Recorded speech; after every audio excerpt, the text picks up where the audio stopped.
was going to ask you because you all had this very much a sense of place. Um, and let me start with Anne because it's been Anne Roberts. But it's a question for all of you.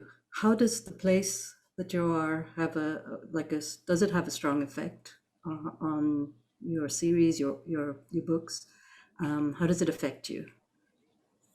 Well, this book absolutely, which partially takes place in juvenile detention, because it's actually where I came up for the idea of the story. I was working with teachers as a consultant in juvenile detention, and I remember sitting transfixed one day watching an exchange between these kids and this teacher, and the high critical thinking going on, and just everybody's with it, and the teacher's just motivating. It's fabulous. And then I remember where I was sitting. These are the absolute worst children in the entire state of Arizona. And that led me to kind of move forward and think about, well, what would it take to make them the best children? I wanted to ask in that sense, like one of the questions I was going to ask you was about the research for it, but in this particular case, like, does it matter that it was in Arizona? So, like the setting around did it Not matter? not so much that piece. And I think, that's one decision that we all make as authors, is how big an influence is setting going to be, and then how big is the setting? Is it just, some books just take place in a house, Yeah.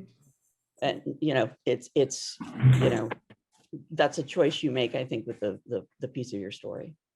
Thank you. I'll just go, Jesse, you're right below me, so. So setting, right? Yeah, the place. Because the place. Okay, so I kind of moved my characters into a lot of different places, typically in the Twin Cities area, and sometimes not.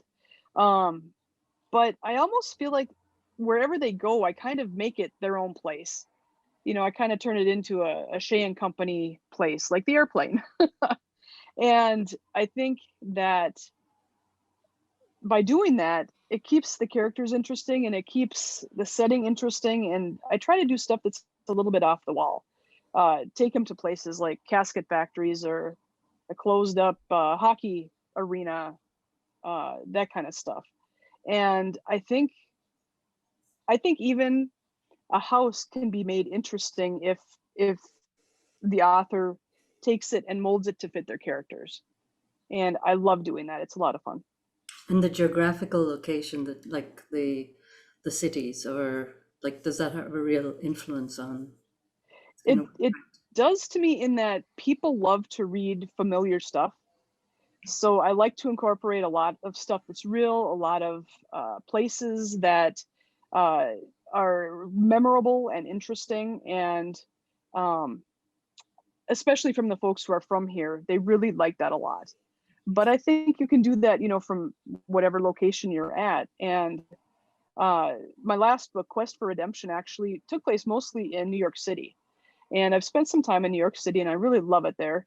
And I was able to kind of do the same thing, where you take some familiar places people might be familiar with and, toss them in, and then they're like, oh, I know where that is. And I think that's just a fun part of my books. Thank Or you. anyone who does that, their books too. Thanks. I'll go to Anne Loughlin. Yes, setting. In Money Creek, setting is huge. So I usually set my books in the city of Chicago, and I have the same thing that Jesse was just talking about. I talk about neighborhoods and such that are real and people enjoy recognizing them. But for this book, it was important that my character find herself in a small town, and I transport her from big city Chicago to a very small town in downstate Illinois. So the Illinois part is kind of important because she needed to stay in state in order to practice law, and needed to be as opposite in her world as she could be from Chicago. So I actually I drove down to downstate Illinois. I just picked a I literally did the picking a place on the map thing and drove down there. And as I was driving down to this small town called Lincoln, Illinois, I passed by a brown sign that announces, natural features, and it said Money Creek. And it was the name of a little creek. And I loved the sound of it so much. I thought, I'm going to name this small town Money Creek. And that's how that all came about. Lovely. That's great. And Catherine? Okay. Yep. Perfect. All my books except Taking a Chance on Love and this current one, The Disappearance of Linda James. All the others take place in New York City.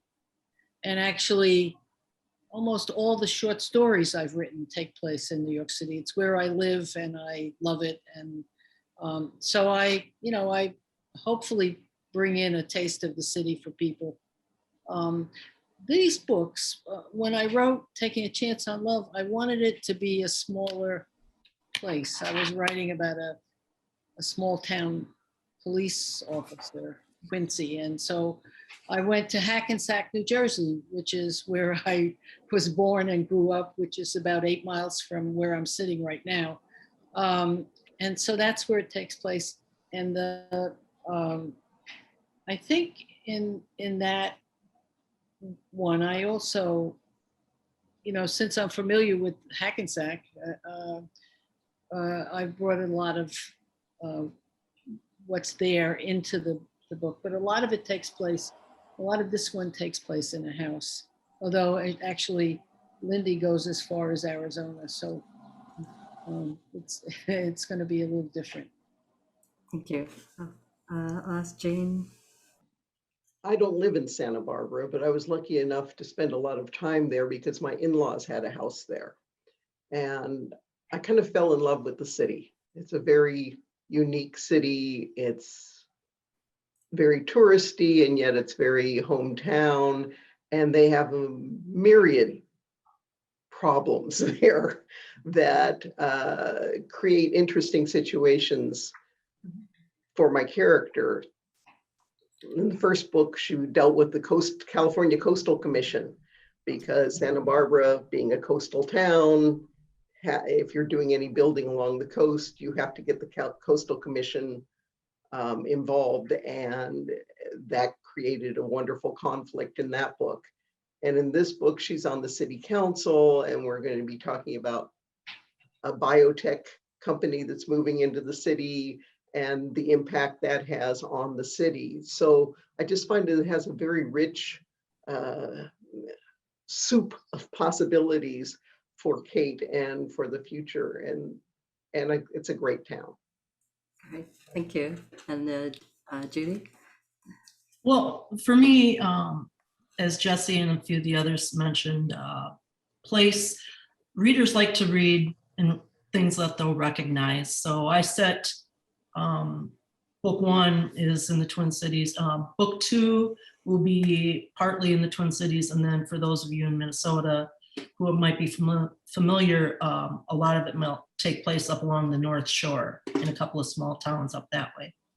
But one of the things I like about writing locally is I don't use, like, the coffee shop that I have, Flannel, is a made-up coffee shop. But I've had so many people who've read book 1 say to me, this coffee shop sounds so familiar. Is it the one on Snelling and Grand over in St. Paul? I'm like, no, it's fake. But yeah, I mean, so in their mind, they're relating that. And I think that just gives them more engagement in the story. And it makes me happy to think that, wow, this, they connected with this piece of the book. So I just like that. And I also think that, at least for me, setting, whatever it may be, also contributes to the mood in the different scenes too. So